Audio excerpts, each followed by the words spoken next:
we do have our first guest ready if we want to go ahead and bring All right, him yeah, on, let's go ahead. if you're cool with that. And it's great to be joined tonight here by Stratton Fuller, the senior wide receiver and cornerback and kick returner for the Columbia City Eagles. Stratton, first of all, thanks so much for joining us tonight here on Upon Further Review. Yeah, thanks for having me on. I always enjoy being on. I know this is my first time, but I'm always glad to be on. Yeah, we appreciate you coming on, and let's start with, this has been a high-flying season for this Columbia City team. Let's start with last Friday. 70 points on the board against New Haven, a school record, 6 rushing touchdowns as a team, weapons all over the field. We've talked about a lot over the season. Just this team this year, what has made this team so special so far through 6 weeks of the season?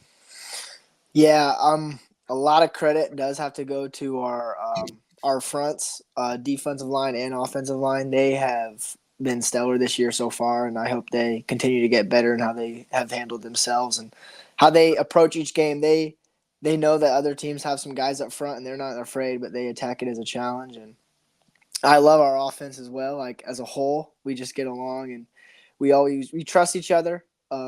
I've been playing a lot of slot this year, me and Fazio and Gavin Smith. So we trust that our O-line is going to make a hole, and they trust that we're going to hit it, and then that's how our offense works best. Sure.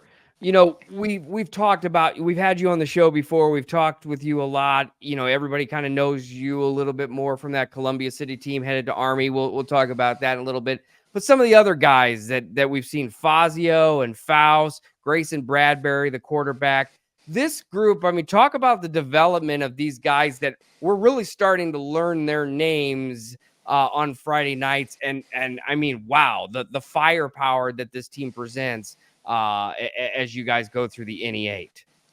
No, yeah, you said some names right there. No disrespect to our team last year, but when you look at our offensive weapons this year, it's improved. It has. Tyler Faust, he's 6'2", 180 wide receiver. Last year, teams could focus on me and they could double and triple team me at wide receiver. And now they just can't do that anymore because we got a guy like Tyler in our offense. And then Trace Parrish, both of them, they came from Homestead. Trace Parrish is our starting fullback. He's been killing it this year. He's got like 8 or 9 touchdowns already. And Gavin Smith, not only is he's a slot back for us, but he had 2 pick sixes last night. He's got 6 on the year. I'm hoping he gets all state safety at this point. He's killing it on both sides of the ball. And then Fazio, he's got 9 touchdowns as well. Jet sweep, he's to the house. He's fast, runs like a 4.5. And Grayson, I'm so impressed by him. He's really improved so much this offseason. And a lot of credit to him. And then I mentioned our O-line, man. They've really stepped it up from last year too. So, I think as a whole collective unit, we've just improved greatly from last year. Sure.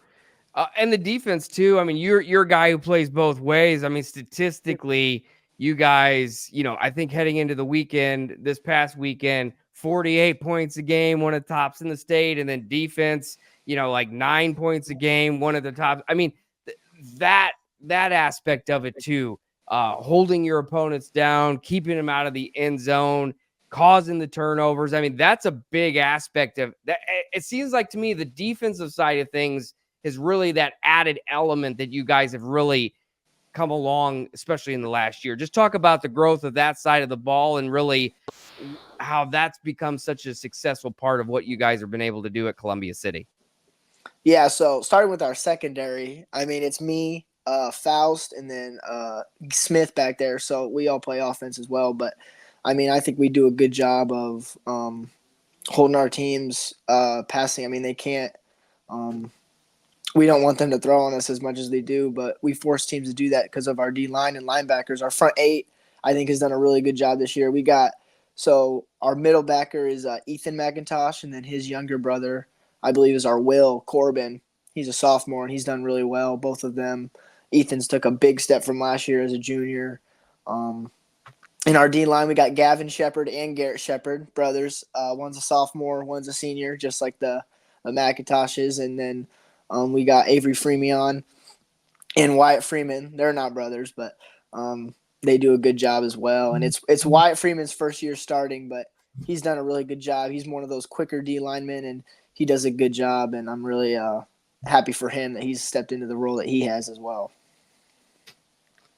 Hey, Stratton, Coach Griff, you guys is at this point, you really, in a lot of ways, haven't faced a lot of adversity in terms of the teams that you've played because you guys have really outscored your opponent, and you've accredited that a lot of that to the defensive play this year, and on top of that, the talent you guys have on offense, making it difficult for a defense to try to take this away or that away when you're all capable of making big plays. But the next 2 weeks for you guys is where you face the teeth of your schedule.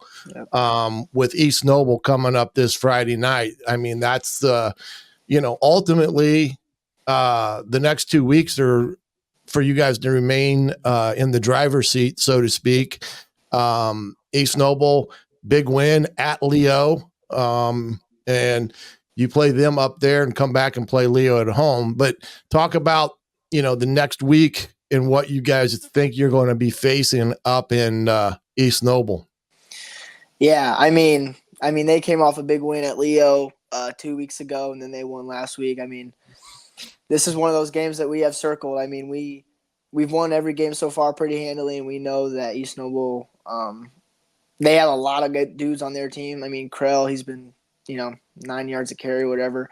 He's been doing really well, and their old line's always good. And I mean, they just have a lot of players. I mean, I know Logan Hatton, we train at Traction a lot, and I know he's a good player. He's having a good year, but yeah, this is a game that we're ready for, and we have to have a great week of practice this week. We've talked about this, me and the captains and the other seniors. We need this win. I mean, this is for, I don't want to say first because we still have Leo and they're a great team, but I mean, this could be a huge game in shaping who wins the NE8 this year. So, what is it like playing at East Noble? I mean, when you look at all the NE8 schools that you guys play at, whether it's East Noble, whether it's Leo, and some of these other NE8 schools, would you rank East Noble as one of the toughest places to go play? Yeah, I would, and I say that because I've also been more than just a player at Columbia City. Like, I've been a ball boy for like 5 years before I even played, and we had to go there just like we do now. And I mean, they got that cannon every time they score, right? And all that. Yeah, I mean, and they always have a good fan base too. I mean, they're one of those teams that they've been good for the past like 25 years. So, I mean, they're well established, and when you're well established, obviously the fans turn up, and then your culture, you're well respected just based off your track record. So, it's definitely one of the toughest places, if not the toughest right now in the NE8. So, I mean, we got to be ready for that element. Well, I would suggest that people get there early Friday night, or just the parking aspect of it all. And because I would imagine that Kendallville will shut down, and I would imagine most of the people in Columbia City will make its way up to Kendallville, right up Highway 9. And for a game that's, again, this should be a really good ball game. I think you're both probably equally matched in terms of what you have versus what they have. And these are the type of games that you want to play in as a senior. I mean, that's what you're ultimately wanting to do, is play in these type of games. And you guys are going to get an opportunity to do that on Friday night, knowing that irregardless, you still have a Leo team that you have to finish up with at home. And that's going to be a game that they've got is, good a talent as you do. So, I mean, you're going into these next 2 weeks with the two dominant teams in the NE8. So the next 2 weeks for you guys is, I wouldn't want to play both of them back to back. Let's just put it that way, because they're well-rounded football teams, but that's the schedule you guys are dealt with, and that's what you're going to ultimately have to do. And if you guys can do it, you deserve to win the NE8. Yep. Absolutely. Yeah, Lee. I mean, Lee. We can't overlook Leo as well, just because East Noble beat them. I mean, Leo's still got a great team. I mean, hopefully my future roommate, Landon Hepner, he's a great player. He's been killing it this year. I mean, I don't know if we'll be roommates, but hopefully. We've gotten to be pretty good friends. So. Yeah, well, that's a good segue because, you committed to Army, and we did have Landon Hepner on a few weeks ago, and the kind of the friendly rivalry that you guys have. But talk about that aspect for you, the ability to play at Army. There's a lot that goes with it. It's not just college football, but for you, the commitment to Army West Point and really the intrigue in joining that program and what that will all entail for you. Yeah. So what's funny about me committing there is like when we first started getting like when recruits could actually talk to me, my junior year, like around that September time. I don't know when the date is, but my dad asked me if I'd ever consider a service academy, and I told him no. I never would thought that I'd go down that route, but they offered me in February or March, and I was pretty intrigued because Coach Powers he does a really good job of selling the program, and I mean what he said was true. But yeah, and then I took a visit, and then I saw it with my eyes, and I couldn't deny what I saw. And talking with Coach Munkin, he's a really great guy, and all the coaches, they wanted me too. I've always been told go where you're wanted, and I felt like they wanted me the most, so that's why I chose them for sure.